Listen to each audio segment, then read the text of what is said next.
Welcome to emotional कलाकार।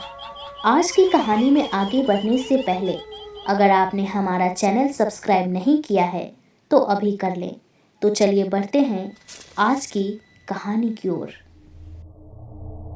Girls hostel की छत पर कुछ लड़कियां बैठकर बातें कर रही थी। अचानक ही रितिका ने आसमान की ओर देखते हुए कहा, अरे अभी तक चांद नहीं निकला।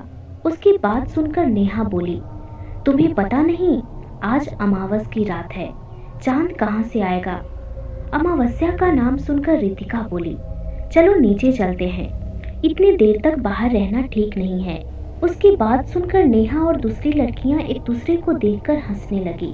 नेहा इशारे से दूसरी लड़कियों को बोली, चलो इसे डराते हैं। नेहा ने बोलना शुरू किया, तुम्हें पता है, ऐसी अमावस की रात में अक्सर भूत प्रेत निकलते हैं। भूत लोग कितने डरावने होते हैं ना। लंबे उलझे बाल, बड़े बड़े नाखून, गंदे दांत, शरीर से रिश्ता हुआ खून। सोचकर ही अजीब सा लगता है ना। कहते हुए नेहा हंसती। रितिका डरते हुए बोली, रात में कोई भूत प्रेत की बातें करता है क्या। चलो इसके पहले कि वार्डन हमें ढूंढते हुए यहाँ तक पहुँचे, अपने अपने कमरे में चलते हैं। मगर नेहा ने उसका हाथ पकड़कर उसे बिठा दिया। उनकी दूसरी दोस्त नूपुर बोली, नेहा तुम तो भूत का डिस्क्रिप्शन इस तरह दे रही हो मानो तुमने भूत को देखा हो। रितिका गुस्से में वहां से खड़े होते हुए बोली, तुम्हें जो बातें करनी है करती रहो, मुझे मेरे कमरे में जाना है। मगर उसे किसी ने वहां से जाने नहीं दिया। नेहा भी उसे डराने के लिए बोली, मैंने भूत को नहीं देखा मगर उसकी कहानी जरूर सुनी है, चल हमें भी वो कहानी सुना। कहते हुए कविता ने सभी को एक गोले में बिठा लिया। रितिका वहां से जाने के लिए तड़प रही थी मगर नेहा ने अपनी बात शुरू की। बहुत पुरानी बात है, जब मेरी बुआ गांव के स्कूल में पढ़ने जाती थी। गांव के कम ही लोग अपने बच्चों को स्कूल भेजते थे क्योंकि स्कूल की बिल्डिंग पुरानी कब्रिस्तान में बनी थी। मगर दादाजी इन सब बातों पर विश्वास नहीं करते थे, तो उन्होंने बुआ को कभी स्कूल जाने से नहीं रोका। और तो और एक बार स्कूल के नाइट शिफ्ट प्रोग्राम में भी उन्होंने बुआ को भेज दिया। वही उनकी सबसे बड़ी गलती साबित हुई। कब्रिस्तान के भूत ने बुआ के शरीर पर वशीकरण कर लिया।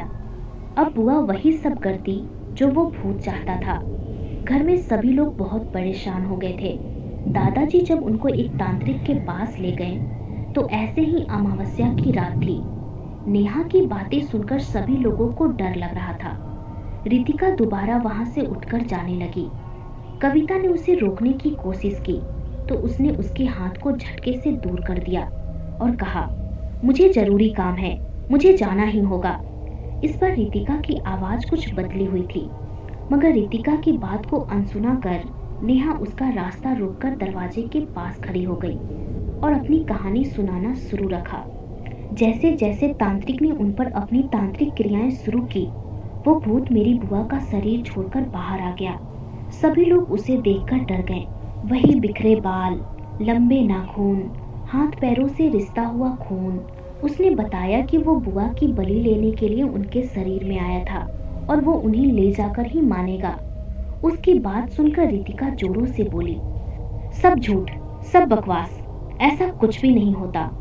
भूत कभी किसी को जानबूझकर परेशान नहीं करते। तुम्हारी बुआ ने ही जरूर उनके साथ कुछ किया होगा। कविता हंसते हुए बोली, गुस्सा तो ऐसे हो रही है जैसे कोई तेरे बारे में बात कर रहा है। मेरे बारे में बात ना सही, तुम भूतों के बारे में बात कर रही हो और भूत वैसे नहीं होते जैसा इस नेहा ने सबको बताया है। रितिका की बातें सुनकर नेहा हंसते हुए बोली, तू तो ऐसे बोल रही है जैसे तू किसी भूत को जानती है। रितिका ने एक गहरी सांस ली और कहा, भूत तो एक छलावा है जो तुम्हारे पास खड़े भी होंगे तो तुम्हें पता नहीं होगा। सिर्फ उनकी एक ही निशानी है। कहते हुए उसने अपना स्कर्ट ऊंचा कर अपने पैरों की ओर इशारा किया। उनके उल्टे पैर। अगले दिन न्यूज़पेपर की हेडलाइन थी, गर्ल्स हॉस्टल की छत से कूदकर 3 लड़कियों ने सुसाइड कर लिया। इस वीडियो के बारे में आपकी राय क्या है, कमेंट सेक्शन में हमें ज़रूर बताएं और ऐसे ही अमेजिंग वीडियो के लिए हमारे चैनल को सब्सक्राइब ज़रूर करें। Thanks for watching.